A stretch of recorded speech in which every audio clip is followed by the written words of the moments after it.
السلام علیکم۔ Voice of America کا پروگرام ہے خبروں سے آگے اور میں ہوں خالد حمید۔ آج ہمارے سامنے سوال یہ ہے کہ پاکستانی فورسز پر حملوں میں ایک بار پھر اضافہ کیوں ہو رہا ہے؟ ہمارے نمائندوں ایاز گل اور نظر الاسلام نے جو معلومات ہمیں دی ہیں ان کی روشنی میں بات کرتے ہیں۔ ناظرین، پاکستان میں حکام نے تصدیق کی ہے کہ 26 اور 27 نومبر کی درمیانی رات خیبر پختونخوا صوبے کے شہر بنوں میں ایک فوجی قافلے پر دہشت گردوں کے حملے میں 2 شہری ہلاک ہوئے ہیں۔ پاکستانی فوج کے میڈیا ونگ ISPR کے مطابق بنوں شہر میں ہونے والے حملے میں 7 شہری اور 3 فوجی زخمی بھی ہوئے ہیں۔ ہمارے نمائندے ایاز گل کی رپورٹ کے مطابق فوج کے تعلقات عامہ کے ادارے کے بیان کے مطابق واقعہ اس وقت پیش آیا جب ایک موٹر سائیکل سوار خودکش حملہ آور نے خود کو فوجی قافلے کے قریب پہنچ کر دھماکے سے اڑا دیا۔ خودکش بمبار کو ایک افغان شہری کے طور پر شناخت کیا گیا جس کا تعلق حافظ گل بہادر جنگجو گروپ سے بتایا گیا ہے جو افغانستان میں طالبان حکمرانوں کا قریبی اتحادی سمجھا جاتا ہے۔ 26 نومبر کی رات ISPR سے جاری ہونے والے ایک دوسرے بیان میں کہا گیا تھا کہ افغانستان کی سرحد کے قریب جنوبی وزیرستان میں خفیہ معلومات کی بنا پر ایک چھاپے میں 8 دہشت گرد مارے گئے۔ بیان کے مطابق اس چھاپے میں کالعدم تحریک طالبان پاکستان یا TTP کے مبینہ ٹھکانوں کو نشانہ بنایا گیا جو پاکستان کی سیکیورٹی فورسز پر متعدد حملوں میں ملوث رہے ہیں۔ پاکستان کا کہنا ہے کہ TTP اور دیگر مفرور جنگجوؤں نے جن کے ٹھکانے افغانستان میں ہیں 2 سال قبل افغانستان میں طالبان کے اقتدار پر قابض ہونے کے بعد پاکستان کے اندر اپنے حملوں میں اضافہ کر دیا ہے۔ پاکستانی حکام کے مطابق رواں سال کے دوران پاکستان کے اندر ہونے والے 16 خودکش حملے افغان جنگجوؤں نے تحریک طالبان پاکستان کے تعاون سے کیے۔ پاکستان کے فوج کے شعبہ تعلقات عامہ کی جانب سے جاری اعداد و شمار کے مطابق ملک کے مختلف حصوں میں گزشتہ 1 ماہ کے دوران 30 سے زائد فوجیوں کو نشانہ بنایا گیا۔ پاکستان میں حکام کا موقف رہا ہے کہ ملک میں دہشت گردی کے واقعات میں غیر قانونی تارکین وطن ملوث رہے ہیں، اسی لیے پاکستان میں قیام کے قانونی دستاویزات نہ رکھنے والے تارکین وطن کو اکتوبر کے پہلے ہفتے میں حکم دیا گیا تھا کہ وہ 1 نومبر تک پاکستان چھوڑ دیں۔ اب تک 4 لاکھ سے زائد افغان اپنے ملک واپس جا چکے ہیں۔ اسی عرصے کے دوران پاکستان میں سیکیورٹی فورسز پر حملوں میں اضافہ ہوا ہے۔ اب سوال یہ ہے کہ کیا بے روزگاری نوجوانوں کو دہشت گردوں کا اعلی کار بنا سکتی ہے؟ ہمارے نمائندے نظر الاسلام کی رپورٹ کے مطابق پاکستان میں بعض مبصرین کے مطابق ایسے حالات میں دہشت گردوں کے لیے بے روزگار نوجوانوں کو اپنی جانب مبذول کرانا زیادہ آسان ہے۔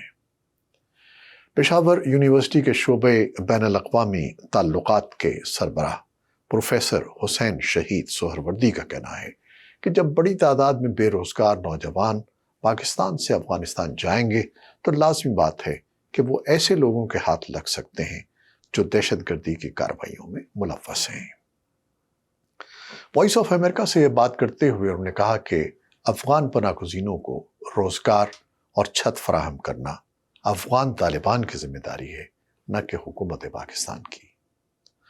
ان کے مطابق پاکستان کی جانب سے یہ فیصلہ اچانک سامنے نہیں آیا، بلکہ اس سے قبل بھی سابق صدر حامد کرزئی اور اشرف غنی کی حکومتوں کے سامنے اس دیرینہ مسئلے کو بار بار اٹھایا گیا، لیکن انہوں نے کبھی بھی اس مسئلے کو سنجیدہ نہیں لیا اور نتیجتاً پاکستان کو یہ سخت اقدام کرنا پڑا۔ گزشتہ دنوں ایک پریس کانفرنس کے دوران پاکستان کے وزیر اعظم انوار الحق کاکڑ نے واضح کیا تھا کہ افغانستان میں طالبان کی عبوری حکومت کے قیام کے بعد پاکستان میں دہشت گردی کے واقعات میں 60% جبکہ خودکش حملوں میں 500% اضافہ ہوا ہے۔ ان کا کہنا تھا کہ پچھلے 2 برس کے دوران 2200 سے زائد پاکستانی شہریوں کی جانیں جا چکی ہیں، جس کے ذمہ دار تحریک طالبان پاکستان کے دہشت گرد ہیں۔ جو افغانستان کی سرزمین استعمال کر کے پاکستان کے اندر حملے کرتے ہیں۔ تجزیہ کاروں کے مطابق پاکستانی قیادت کافی عرصے سے کبھی جارحانہ تو کبھی دوستانہ انداز میں افغان قیادت کو ٹی ٹی پی کے بڑھتے ہوئے حملوں کی نشاندہی کرا رہی تھی، لیکن دوسری جانب سے مکمل تعاون کا فقدان واضح نظر آ رہا تھا۔ کیا ٹی ٹی پی کے لیے افغان طالبان کے موقف میں تبدیلی آئے گی؟ وائس آف امریکہ سے بات کرتے ہوئے افغان امور کے ماہر اور سینئر صحافی سمیع یوسفزئی نے کہا کہ پاکستان کی حکومت ملک کے اندر ٹی ٹی پی کے خاتمے کے لیے سرگرم نظر آتی ہے، لیکن جب تک ٹی ٹی پی کی قیادت کو افغانستان میں پشت پناہی حاصل رہے گی، معاملات جوں کے توں رہیں گے۔ لیکن سمیع یوسفزئی کہتے ہیں کہ افغان طالبان کے لیے بھی ٹی ٹی پی کے جنگجوؤں کو ملک سے نکالنا آسان کام نہیں ہے۔ اگرچہ طالبان کے کچھ سرکردہ رہنما چاہتے ہیں کہ پاکستان کے ساتھ تعلقات معمول کے مطابق استوار رہیں، تاہم دوسری جانب طالبان کے سپریم لیڈر ملا ہیبت اللہ بذات خود ٹی ٹی پی کے لیے نرم گوشہ رکھتے ہیں۔ ان کے خیال میں ٹی ٹی پی کے خلاف کارروائی کرنے سے طالبان کے اندر کافی پیچیدگیاں سامنے آ سکتی ہیں۔ سمیع یوسفزئی کہتے ہیں کہ افغان طالبان نے 30 لاکھ افغان شہریوں کی پاکستان سے بے دخلی کی فکر کرنے کے بجائے ٹی ٹی پی سے جڑے مفادات کو ملحوظ خاطر رکھا، جس سے آنے والے دنوں میں دونوں ممالک کے درمیان خلیج واضح طور پر بڑھ سکتی ہے۔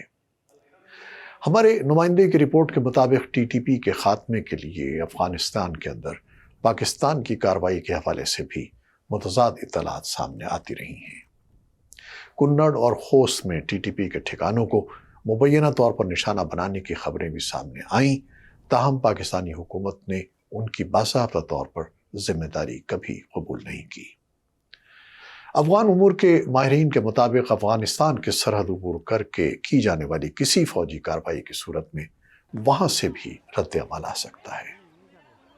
اس صورت میں پاکستان کے اندر موجود ٹی ٹی پی کا فعال نیٹ ورک پاکستان کے لیے کسی بھی طور پر بڑے خطرے سے کم نہیں ہوگا۔ اس لیے پاکستان کو بہت سوچ سمجھ کر اقدامات کرنے ہوں گے۔ اب سوال یہ ہے کہ کیا مہاجرین کے انخلاء سے پاکستان محفوظ ہو سکے گا؟ افغانستان کے میڈیا ادارے پژواک نیوز کے سینئر ایڈیٹر سید مدثر شاہ کہتے ہیں کہ افغان مہاجرین کے انخلاء کی پالیسی کے باوجود پاکستان میں دہشت گردی کا عنصر موجود رہنے کا اندیشہ ہے۔ وہ کہتے ہیں کہ پاکستان میں دہشت گردی کی کارروائیوں میں افغان شہریوں کے بجائے ٹی ٹی پی کے جنگجو ہی ملوث نظر آتے ہیں۔ سید مدثر شاہ کے مطابق موسم سرما میں اتنے بڑے پیمانے پر افغان مہاجرین کے انخلاء کے باعث سرحد پار صورتحال مزید دشواریاں لا سکتی ہے، کیونکہ طالبان حکومت کے پاس وسائل کی کمی ہے اور افغانستان بہت بڑے انسانی بحران کا شکار ہو سکتا ہے، جس کا اثر براہ راست ایک مرتبہ پھر پاکستان پر آ سکتا ہے۔ کیا آپ بھی اس معاملے پر کسی رائے کا اظہار کرنا چاہتے ہیں؟ اگر ہاں تو ہمیں اپنے کمنٹس میں ضرور بتائیے گا۔ خالد حمید کو اجازت دیجیے۔ اللہ حافظ۔